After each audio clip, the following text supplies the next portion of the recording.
En esta oportunidad nos toca considerar el capítulo del Manual de Iglesia que habla acerca de la disciplina eclesiástica.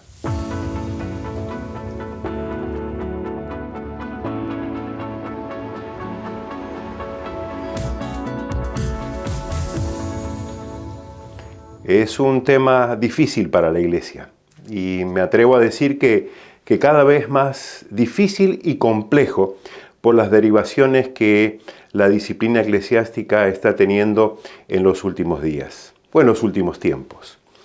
En realidad, me gustaría que al abordar este capítulo echemos a un lado todos nuestros prejuicios y pensemos un poquito en lo que significa realmente la disciplina eclesiástica.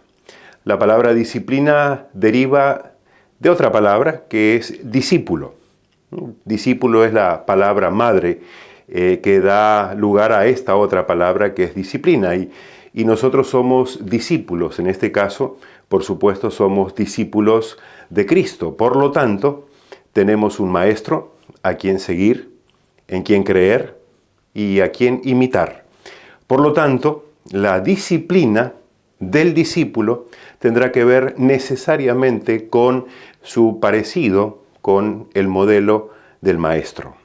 Así que teniendo eso en cuenta o en mente, nosotros vamos a considerar lo que el capítulo de nuestro manual de iglesia establece con respecto a la disciplina eclesiástica. Por supuesto, allí se mencionan algunas generalidades que es importante que las tengamos en cuenta. Tiene que ver con mantener la pureza, la integridad y el fervor espiritual de cada uno de los discípulos de Cristo, miembros de la Iglesia. Para eso me gustaría realizar algunas consideraciones generales. En primer lugar, para que una persona llegue a ser discípulo de Cristo, tenemos que tener en cuenta que es una elección personal. Es la decisión de alguien que ha conocido a Jesús, ha creído en Él, lo ha aceptado como su Salvador personal y ha dado un testimonio público de que Él cree y acepta a Jesús por medio del bautismo.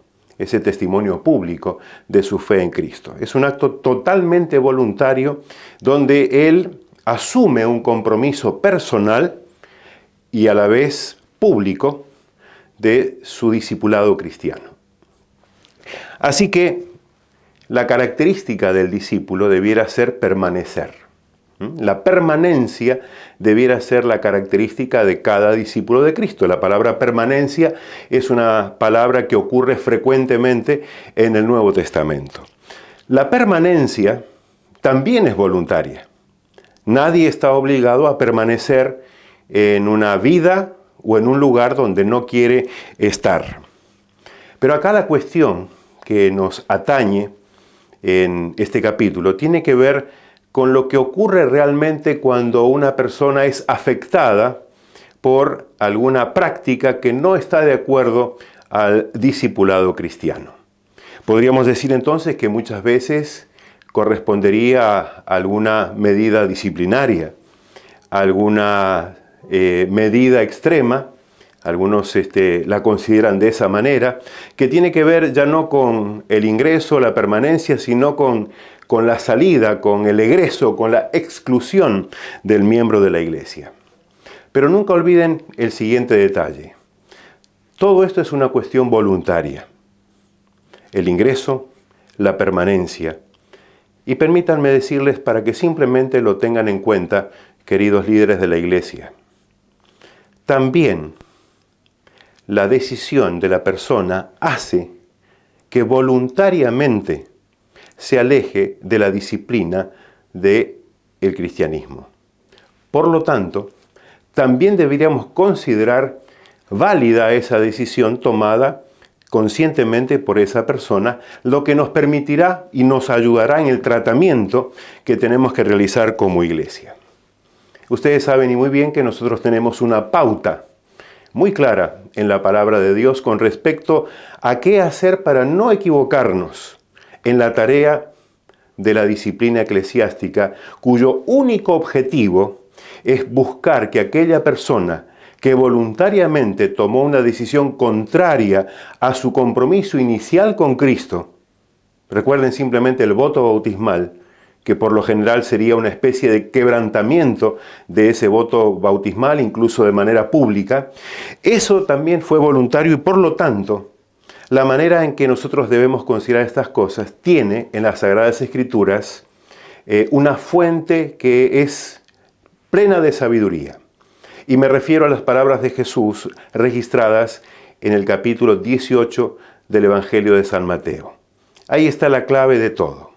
Y si ustedes notan, no vamos a leer obviamente estos versículos que seguramente todos ustedes conocen, es simplemente recordar cuál es la esencia de ese capítulo y la esencia de lo que Jesús busca al tratar con aquella persona que ha cometido algún error. Lo primero y lo más importante tener en cuenta es el diálogo, es hablar con la persona. Así como cuando Dios, después de que Adán y Eva pecaron, lo primero que hizo fue buscar el diálogo. Adán, ¿dónde estás tú? Y ahí se inicia un diálogo y la posibilidad cierta de iniciar un proceso de restauración de la persona que ha cometido algún error, y especialmente los errores voluntarios, como decíamos. Así que, tomando en cuenta Mateo 18 y siguiendo todas las alternativas que allí se dan, no erraremos jamás en la aplicación de la disciplina en la iglesia. Queremos recordar algunas cosas muy sencillas también. En primer lugar, la iglesia organizada como cuerpo de Cristo tiene la autoridad para aplicar esta disciplina. Pero no solamente tiene la autoridad para hacerlo, tiene la responsabilidad de hacerlo. Porque es necesario que nos cuidemos mutuamente. Es necesario, como dice la Escritura, que sobrellevemos los unos las cargas de los otros. Es necesario también que si alguien es sorprendido en alguna falta, dice el apóstol Pablo, vosotros que sois espirituales, restauradle. Es decir, todo el proceso de disciplina en la iglesia tiene que ver con la permanencia de ese discípulo junto a su maestro, nuestro Señor Jesucristo.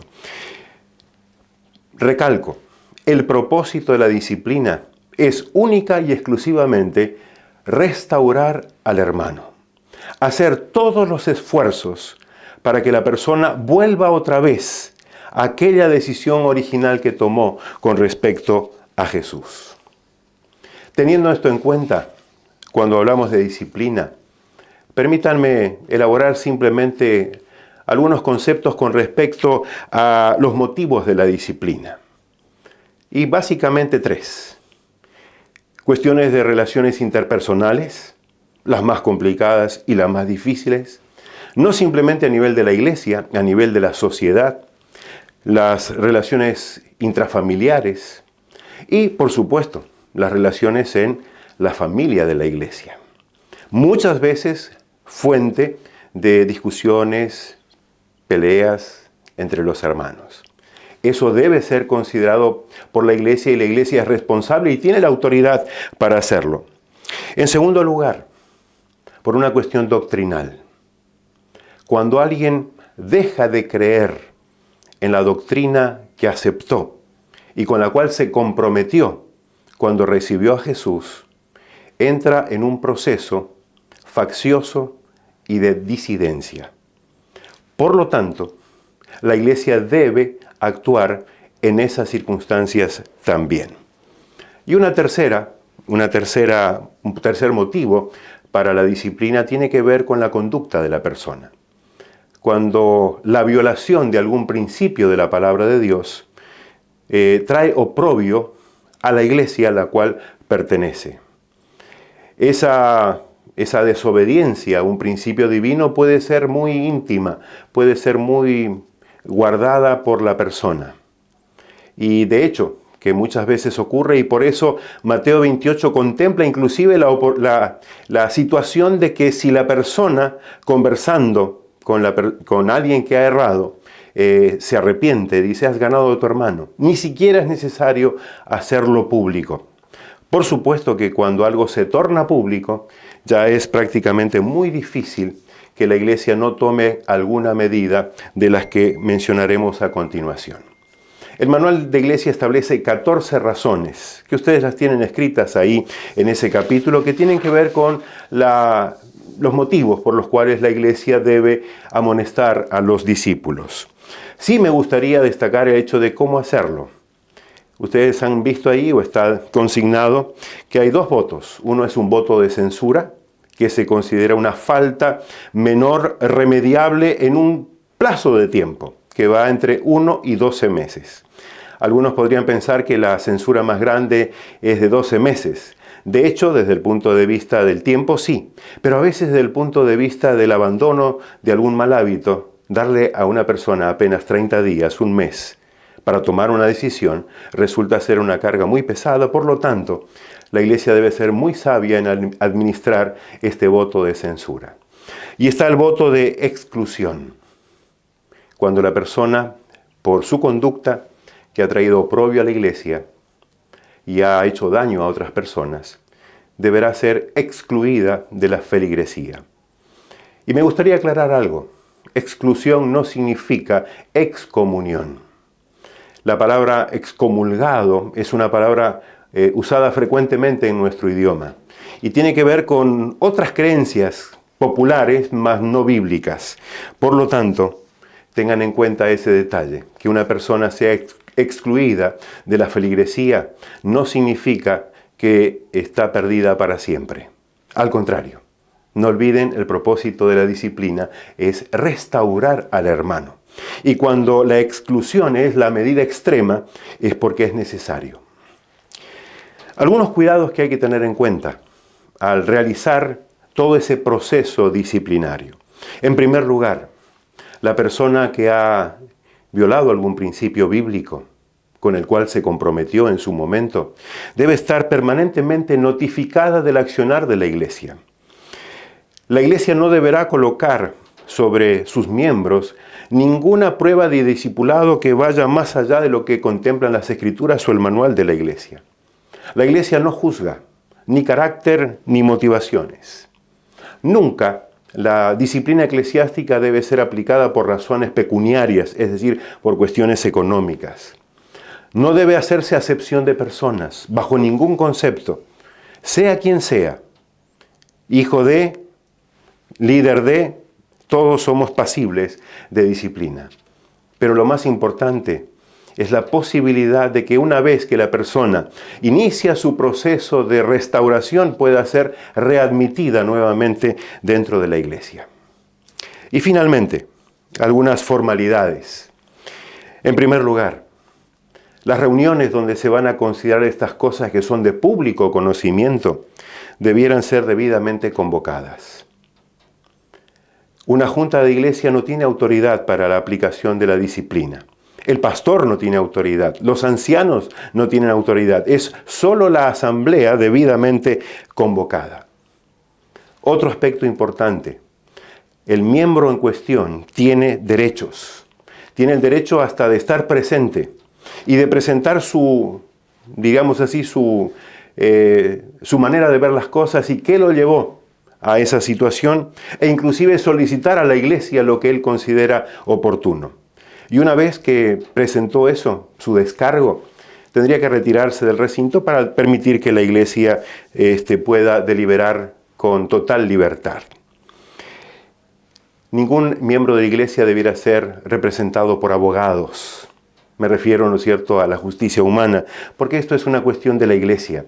Esta es una cuestión privativa de la Iglesia. Y recuerden, por favor, nadie fue obligado a ingresar a la Iglesia y tampoco nadie va a ser obligado a permanecer en la Iglesia, como tampoco nadie será obligado, ¿no es cierto?, a no pertenecer a un lugar donde no quiere. Finalmente, el voto de la mayoría será lo importante. Y cuando una persona está, por ejemplo, bajo censura, no debiera conceder la Iglesia carta de traslado, hasta tanto dure esa censura. Otro detalle interesante es que cuando un miembro por alguna razón se muda a otro lugar, cambia de dirección, debiera notificarlo.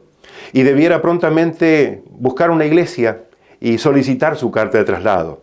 El manual establece que si por 2 años esa persona no ha dado muestras de de vida, no ha mantenido contacto con los líderes, inclusive dice que no ha enviado sus diezmos, sus ofrendas a su iglesia, podrá ser colocado en paradero desconocido.